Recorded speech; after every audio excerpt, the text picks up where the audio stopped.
எரிச்சத்து வேணும். இது ரொம்ப ரொம்ப முக்கியம். எரிச்சத்து இல்லைன்னாக்கா அந்த நார் சத்து சரிவர பயன்படாது, சரிவர செரிக்க முடியாது. அந்த எரிச்சத்துக்கு என்ன பண்ணலாம்னா நம்ம கிட்ட இருக்கக்கூடிய ரொம்ப சுலபமா நம்ம பயன்படுத்தக்கூடிய தானியங்கள், மக்காச்சோளமா, சோளமா, பார்லி ஆகட்டும், கம்பு ஆகட்டும், கேழ்வரகு ஆகட்டும், இல்லை வீட் சொல்றோம்ல, கோதுமை, உடைத்த கோதுமை, அரிசி கோதுமை, இது எல்லாமே தானியங்கள்.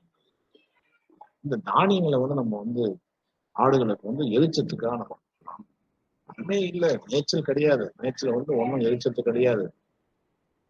அந்த சமயத்துல தானியங்களை நம்ம தானியங்களை எந்த அளவு கொடுக்கணும்னா ஒரு ஆட்டுடைய உடல் எடையில 0.5 0.8 கிராம் சதவீதம் அளவு கொடுக்கணும்.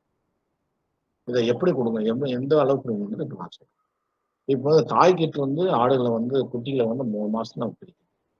அப்படி தாய்கிட்ட இருந்து பிரிச்ச குட்டிகளை ஒரு 12 கிலோ, ஒரு 4 மாசம் 1 மாசம் 4 மாதம் ஆச்சுன்னா ஒரு 12 கிலோ எடை இருக்கும். ஸோ அந்த மாதிரி சமயத்துல ஒரு ஆட்டுக்கு ஒரு ஆட்டு குட்டிக்கு 60 கிராம்ல இருந்து 100 கிராம் இது ரெண்டா பிரிச்சு கொடுங்க. காலையில மேயறதுக்கு போறதுக்கு முன்னாடி பாதி கொடுங்க, மீதி பாதி மேய்ஞ்சிட்டு வந்த பின்னாடி பகல் வேலையில மறுபடியும் ஓட்டு விடுவீங்க இல்லையா வீட்டுக்கு, அந்த சமயத்துல கொடுங்க. இது என்னது, தாயிடமிருந்து பிரித்த குட்டிகள். சரி, வளருது 4 மாசம் 3 மாசத்துல இருந்து ஒரு வருஷம் வரைக்கும் அது வளரும் குட்டிகள் அப்படின்னு சொல்லி அதுக்கு ஒரு நாளைக்கு 100 இருந்து 150 கிராம் தானிய கலவை. ஒரு வருஷத்துக்கு மேல போச்சு 150 இருந்து 200 கிராம் 250 கிராம் இந்த தானிய கலவை. அதுக்கு அடுத்து பால் கொடுக்குற ஆடுகளா இருந்ததுனாக்கா அந்த ஆடுகளுக்கு இன்னும் அதிகமா தேவை, 250 இருந்து 300 கிராம் ஒரு நாளைக்கு இந்த தானியம். இது பகுதி பகுதியா பிரிச்சு கொடுத்தாக்க ஒன்றும் பிரச்சனை இல்லை.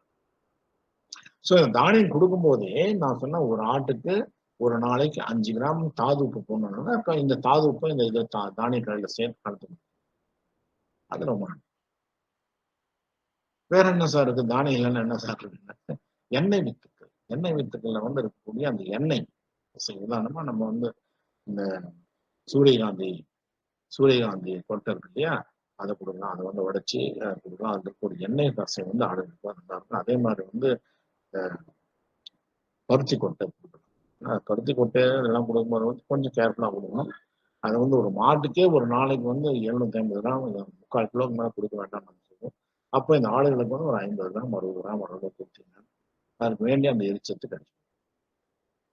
ஸோ இந்த தீவன பராமரிப்பு, இந்த தீவன பராமரிப்பு நான் என்ன சொன்னேன், இப்போ எப்படி தீவனம், நார் தீவனத்தை எப்படி போடுறது, புல்லு இல்லைன்னா என்ன பண்றது பார்க்கலாம்.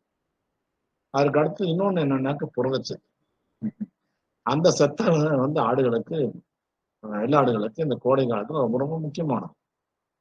இந்த இதுல நம்ம என்ன சொல்லுவோம்னா ஆடுகள் வளரும் போது 4 வயது இருக்கக்கூடிய ஆடு மாடுகளுக்கு அதுக்கு அழுகக்கூடிய மொத்த புரதச்சத்துல 60% முதல் வயதுலையும் 40% இந்த குடல்லையும் ஜீரணமாகும் நம்ம சொல்லுவோம். ஆனா இந்த கோடை காலத்துல அதை அப்படியே உள்ட பண்ணிக்க வேண்டியதுதான். அது 60% ஆடுகளுக்கு இதுல சிறுகுடல்ல சிரிக்கிற மாதிரி 40% முதல் வயிற்றுல சிரிக்கக்கூடிய அளவையும் நம்ம ஆடுகளுக்கு எண்ணெய் கிடைக்கிறது புரதச்சத்து அதிகமாக இருக்கக்கூடிய தீவனங்கள் நம்ம.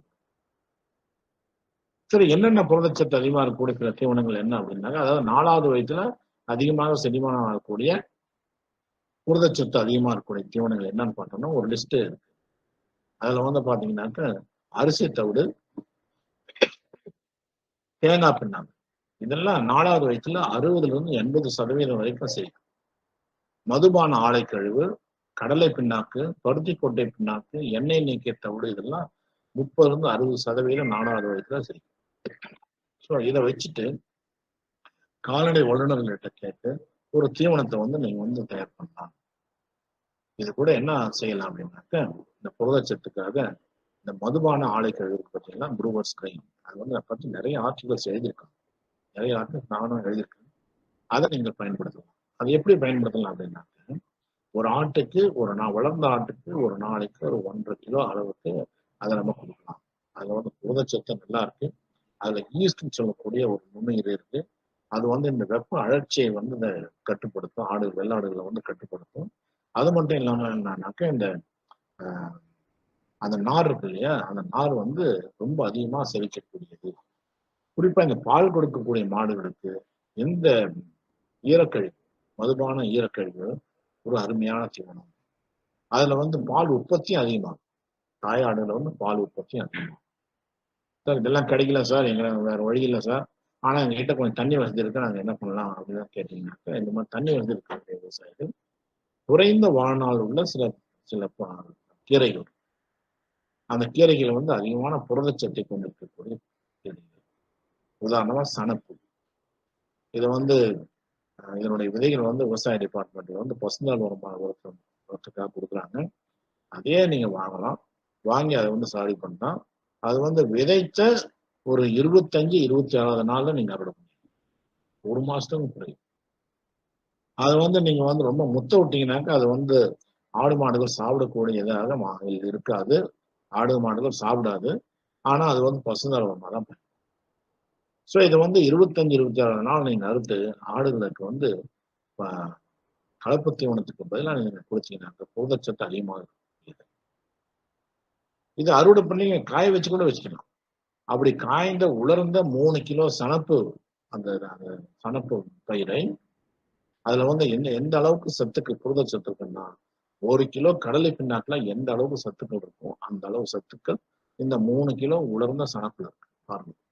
ஒரு மாசத்துலயே நீங்க அறுவடை பண்ணீங்கன்னா இந்த அளவு. அதுக்கு அடுத்தது பாத்தீங்கன்னா காராமணி, தட்டுப்பயிர்னு சொல்லுவோம் இல்ல, காராமணி. இதை வந்து இதனுடைய ஆயுட்காலம் 2 மாசம். 2 மாசத்துல அறுவடை பண்ணி இதுக்கு வந்து கொஞ்சம் தண்ணி தேவைப்படுது. அதே மாதிரி சணப்புக்கு வந்து ஓரளவுக்கு ஒரு 2 தண்ணி 3 தண்ணி கட்டினா போதும். இந்த காராமணி வந்து நல்லா பூ விட்டு அந்த பிஞ்சு இருக்கு இல்லையா, அந்த பிஞ்சு சமயத்துல இதை அறுவடை பண்ணி காய வச்சு வச்சுக்கணும். அது கூட வந்து நீங்க வந்து இந்த நார் சத்து மிகுந்த அந்த வைக்கோல் அதெல்லாம் போடுறீங்க இல்லையா, அது கூட சேர்த்து நீங்க கொடுத்தீங்கன்னாக்க நல்ல விதத்துல சத்துக்கு வந்து ஆடுகளுக்கு வெள்ளாடுகளுக்கு வந்து போய் செய்யும். சரி, வேற என்ன இருக்கு சார் புதச்சத்துனா வேற ஒன்றும் கிடையாது. நீங்க வந்து கலப்பு தீவனம் வாங்கி கொடுப்பீங்க. அப்படி இல்லை நீங்களே வந்து கலப்பு தீவனம் தயார் பண்றீங்க. அதுல வந்து வழக்கத்தில் இல்லாத சில தீவனங்களை உங்ககிட்ட உங்க தோட்டத்துல விளையக்கூடிய இதனுடைய கழிவுகளை வந்து நீங்க பயன்படுத்தலாம். அந்த கழிவுகள் என்னென்ன அப்படின்னாக்க அந்த கழிவுகள் என்ன அப்படின்னாக்க ஒரு பெரிய லிஸ்டே இருக்கு. வெள்ளாடுகளுக்கு வந்து டேஸ்ட்டுக்காக அது வந்து நிறைய சாப்பிடும், கண்டது சாப்பிடும். பாத்தீங்கன்னா உங்க பலா மரம் அந்த அந்த பலா மரத்தினுடைய அந்த தோல் இருக்கு இல்லையா, அந்த தோலை சின்ன சின்னதா நறுக்கி கொடுக்கலாம். இன்னொன்னு வந்து இந்த மக்காச்சோளத்தினுடைய கேக்கு, மக்காச்சோளத்துடைய பின்னாக்கு இருக்கு, சோளத்துடைய பின்னாக்கு இருக்கு. அதே மாதிரி இப்ப மாங்காய் சீசன் இருக்கு, மாம்பழ சீசன் இருக்கு. அந்த மாம்பழ சீசன் வந்து அந்த கொட்டைக்கு உள்ளார இருக்கக்கூடிய அந்த பருப்பு அதை வந்து நம்ம கொடுக்கலாம். இல்ல வந்து சில பேர் வந்து இந்த மூங்கில்ல வச்சு வளர்த்துட்டு வருவாங்க, அந்த மூங்கிலுடைய இலைகளை கொடுக்கலாம். இந்த பட்டுப்பூச்சி உற்பத்தி செய்யக்கூடிய விவசாயிகளுக்கு வந்து மல்பெரியை வந்து வளர்த்துட்டு வருவாங்க. அந்த மல்பெரி இலைகளை வந்து நீங்க தீவனமா கொடுக்கலாம். அதுக்கடுத்து அந்த மல்பெரியில வந்து அந்த அந்த அந்த பீப்பா இருக்குல்ல, அந்த பீப்பா இருக்கக்கூடிய அந்த கழிவுகள் மல்பெரியில அந்த பீப்பா அந்த பட்டுப்பூச்சி வளரும் போது அந்த கழிவு இருக்கு இல்லையா, அந்த கழிவுகளை வந்து தீவனம் மாடுகளுக்கு வந்து இன்னும் நல்லா காய வச்சு தீவனத்தை கலந்து கொடுக்கலாம். அது மட்டும் இல்லாம வந்து இந்த முருங்கை இலை வந்து ரொம்ப நல்ல தீவனம். புளியங்கொட்டை புளியங்கொட்டையை வந்து நல்லா வறுக்கணும். வறுத்துட்டு மேல தட்டினீங்கன்னாக்க அந்த தோல் மேல இருக்கக்கூடிய தோல் போயிடும். உள்ளார இருக்கிறது வந்து அந்த வெள்ளை கலர்ல அதை வந்து நல்லா பொடி பண்ணி அரைச்சி ஆடுகளுடைய தீவனத்தில் வந்து நம்ம சேர்க்கலாம். அதுக்கடுத்து வந்து இந்த குளிர் பிரதேசம் நம்மளுடைய ஊட்டி, நம்ம கொடைக்கானல் அந்த மாதிரி இடங்கள்ல வந்து இந்த டீ சாகுபடி பண்றாங்க இல்லையா, அந்த டீ இண்டஸ்ட்ரியோடைய வேஸ்ட்டு. அதே மாதிரி காஃபி சாகுபடி பண்ணியிருந்தாங்கன்னா, காஃபி கொட்டை சாகுபடி பண்ணாங்கன்னா அந்த காஃபி கொட்டையினுடைய அந்த வேஸ்ட்டு அதை கொடுக்கணும். இன்னும் சில பேர் அதுக்கடுத்து வந்து இந்த ரப்பர் சீடு அதாவது இந்த மலைப்பகுதியில கேரளா பகுதியில் இந்த ரப்பர் மரங்கள் நிறைய இது பண்றாங்க. அதனுடைய சீடு அதை கொடுக்கணும். இப்போ வந்து தூங்குமூஞ்சி மரத்துல பாத்தீங்கன்னாக்க இந்த அந்த காய்கள் நல்லா பழுத்து கீழே அந்த காய்களை பண்ணலாம். அதே மாதிரி இந்த வேலைக்காத்தான் முள் இருக்கு அதனுடைய காய்கள் அந்த பால் அதை நீங்க கொடுக்கலாம். இன்னும் சில பேர் வந்து இந்த கோகோ நிறைய சாகுபடி பண்றாங்க. இப்ப தென்னை மரங்களுக்கு இடையில வந்து கோகோ பயிர் பண்றாங்க. இதுக்குன்னே சில தனியார் நிறுவனங்கள் வந்து ஒரு ஸ்கீம் மாதிரி வச்சு பண்ணிட்டு இருக்காங்க. அந்த கோகோ கொட்டையினுடைய அந்த அந்த மீனுடைய அந்த பால் அதை வந்து நீங்க கொடுக்கலாம். அந்த மேல் தோல் அதை வந்து கொடுக்கலாம். அதே மாதிரி வந்து இந்த டாப்பியோக்கா, இந்த குச்சிவள்ளி கிழங்கு குச்சிக்கிழங்கு தயார் பண்றாங்க இல்லையா, அதுல சேவை தயார் பண்ணும்போது என்ன ஆகுனாக்கா அந்த கழியை வந்து உதாரணமா நம்ம ஒரு திப்பி அது உங்களுக்கு கிடைக்கும், அதை இது பண்ணலாம். தென் அந்த செய்யும்போது வந்து அந்த அந்த பால் எடுப்பாங்க, அந்த குச்சிக்கிழங்கு பால் எடுத்த பின்னாடி கிடைக்கக்கூடிய ரெசிடி, அந்த கசடுகள், அதை வந்து காய வச்சு தீவனத்தை நம்ம சேர்க்கலாம். இதெல்லாம் எந்த அளவு தீவனத்தை கலப்பு தீவனத்தை சேர்க்கலாம் அப்படின்னாக்க 100 கிலோ கலப்பு தீவனம் தயார் பண்ணீங்கன்னா ஒரு 15 கிலோ வரைக்கும் இதை அரைச்சு சேர்க்கலாம்.